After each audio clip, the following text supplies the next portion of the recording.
Welcome to Woodland Power Products, home of the Cyclone Rake. In this video, we will show you how to properly thread through your motor clamp handles. Let's begin. First look at the engine frame and chassis. The engine frame will have two tabs. The chassis will also have two tabs and a sticker indicating which side of the chassis is right side up.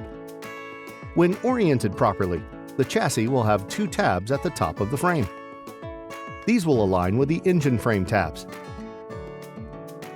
If the tabs are not aligning, it's most likely due to the chassis being upside down. But what if your chassis doesn't have a sticker? No problem.